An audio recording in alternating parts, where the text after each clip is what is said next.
kanya yon. Pangalawa, baka naman mayroong gag order para sa kanila. At ang pangatlo, baka naman mayroon sa kontrata nila ang non-disclosure agreement. So bawal silang magsalita sa labas ng court. Pero bunga ng aking pagiging critical thinker, eto kayo ng humusga. Tama ba o mali?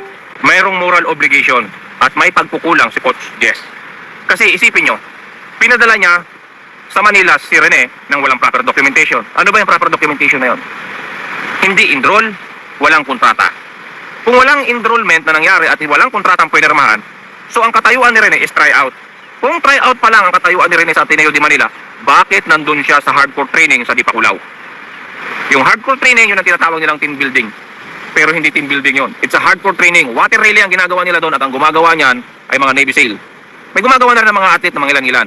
Pero hardcore training yun. Mga nakaraang batch, may muntikang mamatay.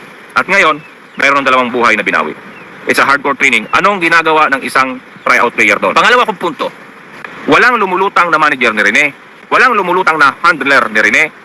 Kung wala siyang manager, wala siyang handler, ang gagabay dapat sa kanya ay ang kanyang coach. Kasi alam nyo mga boss, ang isang varsity, kontrolado ng coach ang galaw niyan.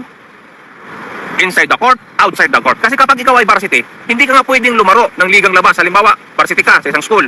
Hindi ka pwedeng lumaro ng inter-barangay, inter-porok. Hindi ka pwedeng lumaro ng hindi ka pinapayagan ng coach mo. Pwede kang matanggal, yung iba pwedeng kasuhan. Doon kalakas ang control ng coach sa isang player. So bakit? Walang documentation.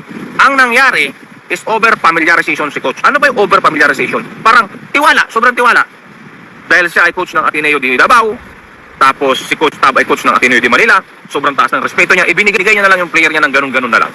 Alam niyo kung bakit nagpo-focus ako sa proper documentation? Ito, personal assessment ko to, based on my critical thinking. Hindi ko inuunahan yung decision ng court kasi wala pa ang pag-hearing, pero ito, magiging posibleng outcome yan. Kapag walang proper documentation, hindi enroll, walang kontrata, ang criminal liability, maaaring hanggang kay Coach Tab lang.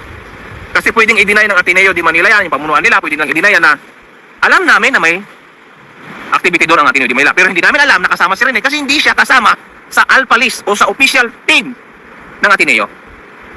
So, babagsak doon ang sisi kay Coach Tab. Kaya baka ang mangyari niya sa huli, kung ano na lang ang kayang ibigay ng Ateneo de Manila.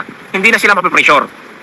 Again, hindi ko inuunahan yung magiging resulta ng court. Pero pwede kasing silipin yun, yung documentation. Tinawin ko wala akong personal na atake kay coach, wala akong personal na atake kay Coach Tab. Ang inaano ko dito, ano ba yung standard operating procedure, di ba?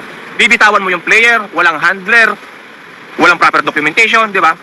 Parang may pagkukulang sa part mo. Kumbaga sa pagiging ama, pabaya kang ama. Sorry sa word. Pero yun ang nakikita ko. Kayo nang humusga kung tama o mali. Kasi isipin mo, ipapadala mo ng Aurora yan. Walang manager, walang handler. Kasi kung may handler, kung halimbawa may handler si Rene, baka hindi yun ipapasama eh. Hindi ka mai-intimidate eh. Lalong-lalo pa yun, galing ka sa Mindanao. Tapos salpa ka kagad sa mga Manila boy. Na kung anong pinupunto ko. Kasi kung mayroon kang handler,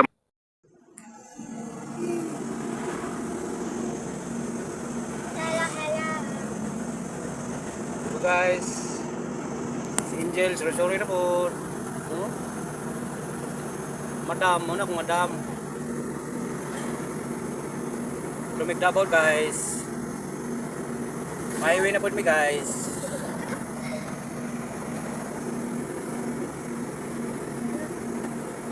Oriental dagan guys.